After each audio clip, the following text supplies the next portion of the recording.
Dios. El tema que vamos a tratar hoy es cuando Él llega, todo cambia. Yo quiero que usted se quede con eso en su mente. Cuando Él llega, todo cambia. En el tiempo en que nosotros estamos viviendo, la desesperación ya es algo normal en nuestras vidas. No debería de serlo, pero lo es. A veces vivimos más para los problemas y las cosas negativas, las quejas, los llantos, la desesperación, que para el gozo. Vivimos más para esas cosas que nos atormentan que para el deleite de la vida. Y lamentablemente aún dentro de las iglesias, dentro del pueblo de Dios, hay veces que uno lee ciertos textos bíblicos y parecen poemas. Usted lee Nehemías 8:10, el gozo de Jehová es mi fortaleza. Y eso parece una poesía, eso parece literatura, en vez de ser palabra que nos transforme. Cuando usted lee textos bíblicos como Juan, siempre que escucho a un predicador leer a Juan 10:10, eso no solamente sucede aquí, sucede también en mi país, sucede en el mundo entero. Hay una decadencia. Cuando lee Juan 10:10, la fuerza del versículo que no está en la parte A, siempre le dan la fuerza a la parte A. Ese versículo tiene una parte A y una parte B.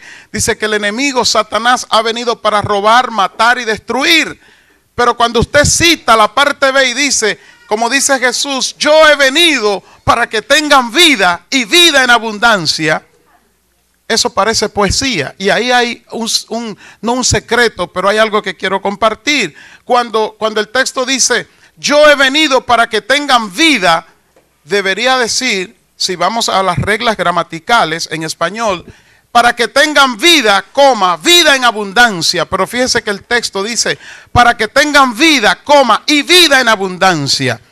Esa ahí no está de más, es ahí en cuando se escribe la Biblia, Dios permite que se usara una figura, y es que donde quiera que usted ve una I que aparentemente no debe de ir, es ahí lo que le está diciendo, que lo que está después de la I es inmediatamente después de lo primero. En otras palabras, que el Señor vino, Jesús, para darnos vida, e inmediatamente esa vida nos la da, es en abundancia. Dele un aplauso al Señor.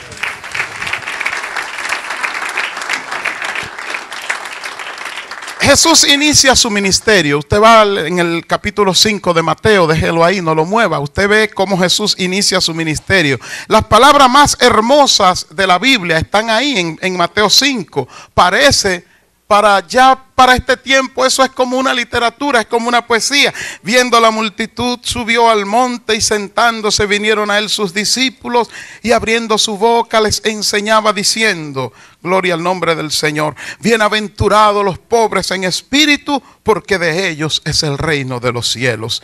Bienaventurados los que lloran, porque ellos recibirán consolación. Bienaventurados los mansos, porque ellos recibirán la tierra por heredad. Qué bonita poesía.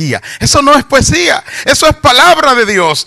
Cuando Jesús inicia el ministerio, déjeme hacerle una reseña. Habían pasado 10 generaciones, no 4, 10 generaciones de 40 años, o sea, 400 años donde Dios no trató con el pueblo. Del libro de Malaquías al libro de Mateo hay 400 años de silencio. ¿Usted se imagina? Donde Dios no trata con el pueblo. En esos 400 años, al final de estos, los romanos cautivan, invaden a Israel. Y el pueblo de Israel estaba siendo gobernado por los romanos. Era un pueblo oprimido. Lo único que tenían era libertad religiosa, más nada. Entonces Jesús llega y esas palabras para ellos fueron vida y vida en abundancia. Ellos esperaban a un libertador fuerte, violento y poderoso. Y de repente reciben a un libertador misericordioso. ¡Qué cosa!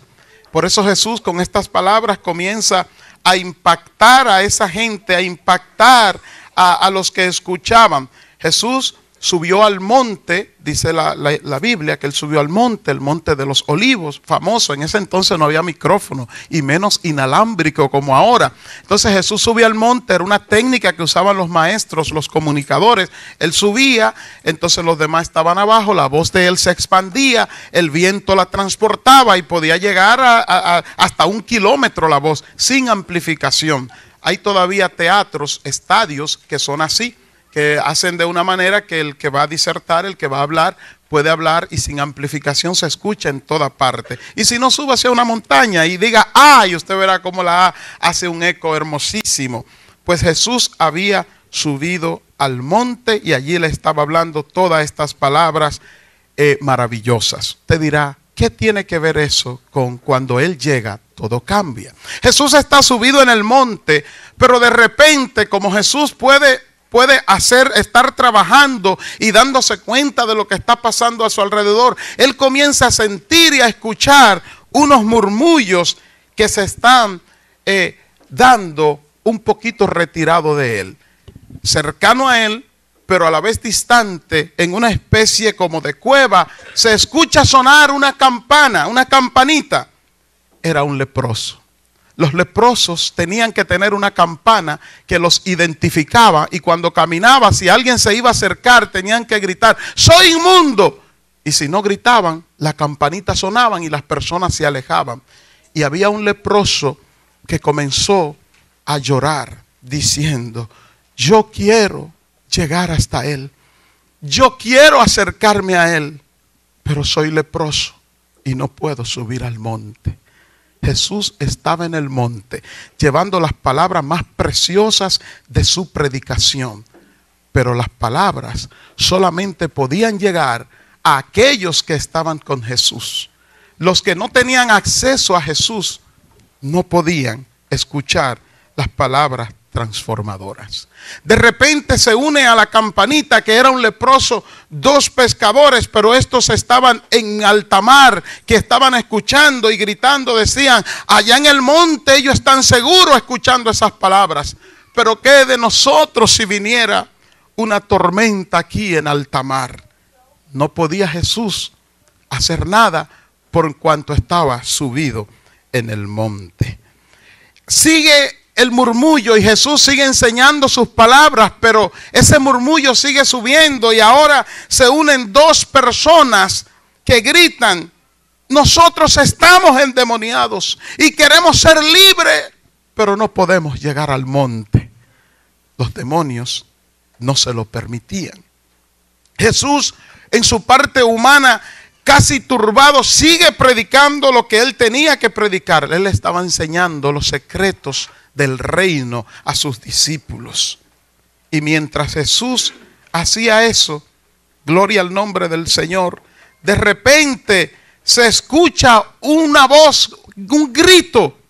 Este era un paralítico que llevaban en una cama y lo llevaban a la cueva donde estaban los demás, porque él decía, soy paralítico, si me encontrara con él, él me pudiera ayudar a caminar, pero no puedo, porque Él está en el monte.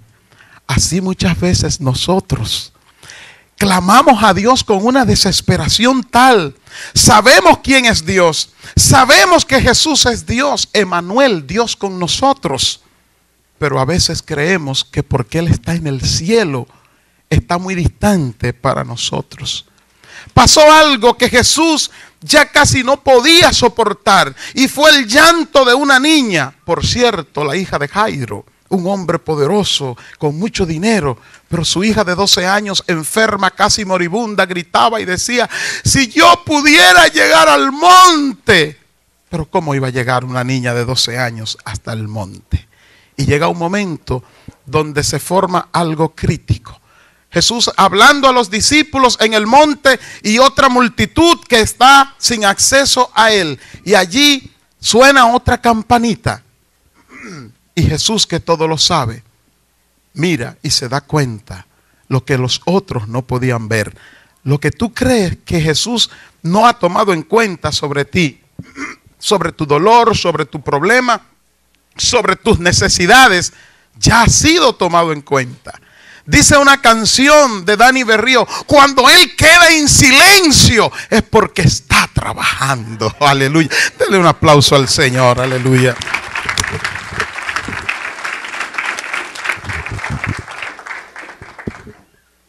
Esa mujer, esa campanita era la de una mujer que entre sábana, corvada, que casi no podía caminar, llegó a la multitud que no tenía acceso al monte y dice: yo me uno a ustedes porque yo he sabido, yo he oído, yo he escuchado quién es Él.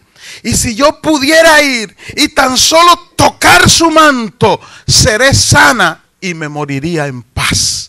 La mujer del flujo de sangre, 12 años sufriendo, 12 años enferma, 12 años que había gastado todo de muchos médicos. Era una mujer pudiente, había esperado tanto porque había gastado. Y quiero decirle que según la historia, lo que estaba matando a esta mujer ya ni siquiera era el flujo de sangre, porque una persona que tiene flujo de sangre, pero su cuerpo se adapta a vivir en anemia, pero esta mujer, la soledad, la tristeza, el haber sido despojada de sus hijos, de su marido, de sus pertenencias, la estaba matando más. O sea, la depresión la estaba matando más que la enfermedad. ¿Se imaginan ustedes si Jesús se hubiese quedado subido en el monte? Lo que hubiese pasado. Jesús trajo unas palabras que transformaban la mente de la gente que estaban escuchando. Pero había otro grupo que necesitaba que sus vidas fueran transformadas. Y Jesús decide bajar del monte. Puede después, cuando tenga tiempo, mirar su Biblia. Capítulo 5 de Mateo, capítulo 6 y el capítulo 7. Jesús está subido en el monte. Y ahí dice las palabras más preciosas del Evangelio: no os hagáis tesoros en los cielos, donde la polilla y el orín corrompen, aseos y ladrones minan y hurtan. Haceos tesoros en los cielos, donde la polilla y el orín no corrompen, y ladrones minan y hurtan. Porque donde esté vuestro tesoro, allí estará vuestro corazón. Esas son palabras que transforman la mente de la gente. Pero había un grupo que necesitaba que sus vidas fueran transformadas. Y así llegamos al capítulo 8 de Mateo. Dice: cuando descendió Jesús del monte, le seguía mucha gente.